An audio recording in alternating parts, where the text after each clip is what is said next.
Living in an apartment doesn't doom you in a disaster. It changes your advantages, your limits, and your priorities. People love to act like the only real preparedness is a house in the woods with a basement and acreage. Meanwhile, apartment living can actually buy you time, if you understand what you're working with and you prep for the things that hit apartments first. All right, let's get practical. First, understand your structure. Most apartments have one main entry door, a few windows on one or two sides, and shared walls, floors, and ceilings. That's a liability in one way, but a big advantage in another. A liability because you don't control what your neighbors do. Their mistakes can become your problem, especially with fire, water damage, or people letting strangers in. An advantage because you're not standing alone. A large building has more eyes, more ears, and usually more natural deterrence than a single house on a quiet street. Trouble doesn't love attention, trouble loves quiet. Now your first priority is entry control. In an apartment, someone else may have a key to your door. That's normal for maintenance and management, but in a real crisis, you don't want your safety depending on a key that could be copied, stolen, or abused. So your goal is simple. Your door should only open when you want it to. Start with basic hardware. Upgrade your strike plate screws to longer screws that bite into the frame properly. Add a quality deadbolt if you don't already have one. If your lease allows it, consider a door reinforcement plate. Then add an interior door brace or wedge that works while you're home. That's not paranoid, that's normal layered security. Also cover the visibility problem. Most apartment doors have peepholes. Use them. Don't open the door just to see. If you want an upgrade, use a peephole camera so you can see without putting your face on the door. And keep your operations away from the entry. That means don't stack supplies right by the door. Don't hang tactical-looking stuff where it's visible. Don't keep your best gear in the first place someone would look if they ever got inside. Your safer zone is the center of your apartment. Away from windows, away from doors, and away from shared walls when possible. Now let's talk windows and sliding doors, because that's the soft spot for a lot of apartments. If you're above ground level, you have a huge advantage. Access is harder, and it's less likely someone casually reaches your windows. If you're ground floor, treat windows like doors. Make sure they lock. Add secondary locks if you're allowed. Keep blinds or curtains closed at night so you're not advertising what's inside.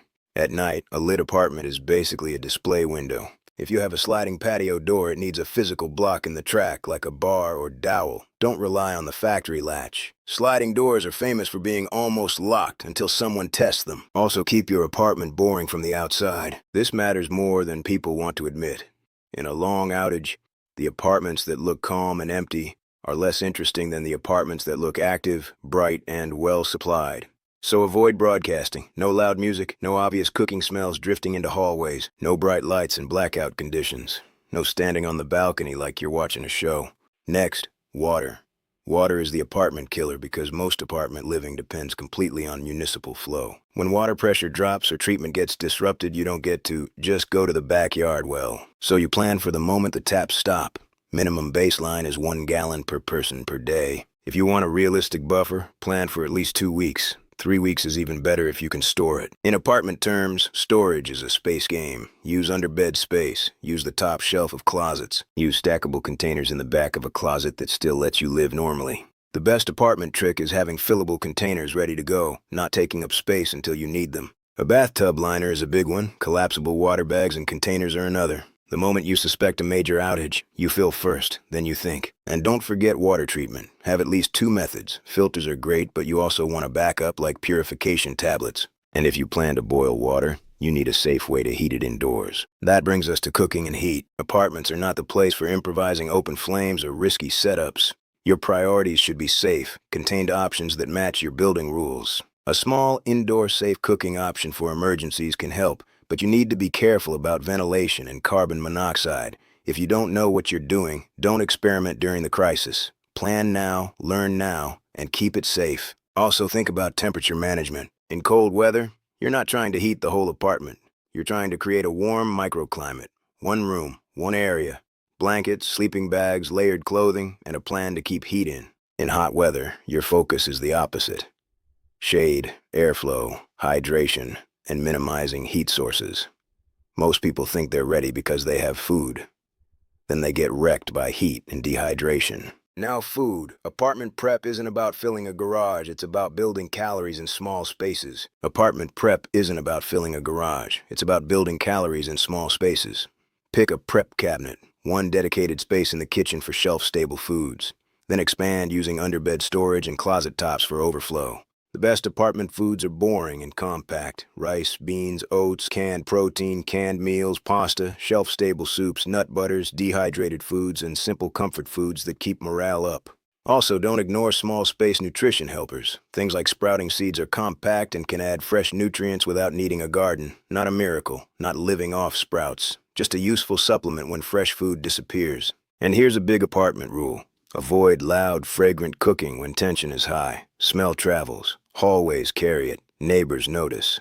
That doesn't mean never cook. It means be smart about timing and ventilation, and don't advertise that you're doing better than everyone else. Next, power and information. Apartments can be tricky for solar, but you can still plan. Battery banks, rechargeable lights, a hand crank or battery radio, and a small charging routine can keep you functional. You don't need a studio setup. You need enough to see, get updates, and keep communication possible. And communication matters, but you want it disciplined. Pick one out of area contact.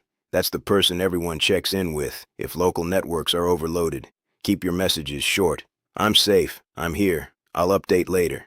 Then stop draining your battery trying to call 10 people. Now the apartment-specific threat nobody likes talking about. Fire. In a long outage, people start using candles, improvised cooking, and risky heat sources. Most of them are not careful. In a building full of people doing that, the odds of a bad fire event go up. So your fire prep matters. Have a working fire extinguisher. Have a fire blanket if possible.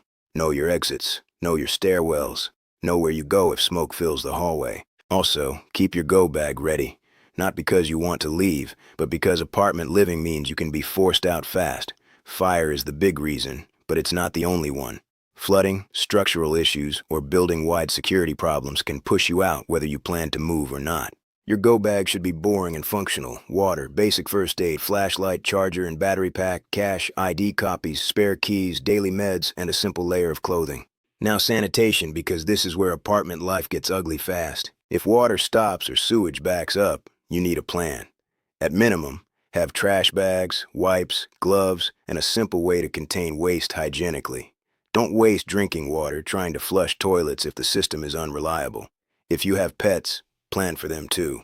Indoor pet waste becomes a real problem if going outside isn't safe or practical. Now let's talk about neighbors, because this can be your biggest advantage or your biggest headache. Apartment living means you are in close proximity to other people. That can create safety through numbers, but it can also create noise, conflict, and attention. Here's the approach that works best. Be friendly before anything happens, but keep your preps private. No names. Know who seems stable. Know who seems reckless. You don't need a deep bond with everyone. You just want a basic social map. If your building organizes in a crisis, that can be helpful. Lobby awareness, people watching entrances, sharing basic updates. That kind of cooperation can reduce random problems. But keep your operational security. Do not tell people what you have stored. Do not show supplies. Do not become the prepared one. Desperate people can rationalize anything, especially if they think you have extra. If you feel compelled to help, help with information first. Point to official resources. Share non-sensitive tips. Don't paint a target on yourself by becoming the supply depot.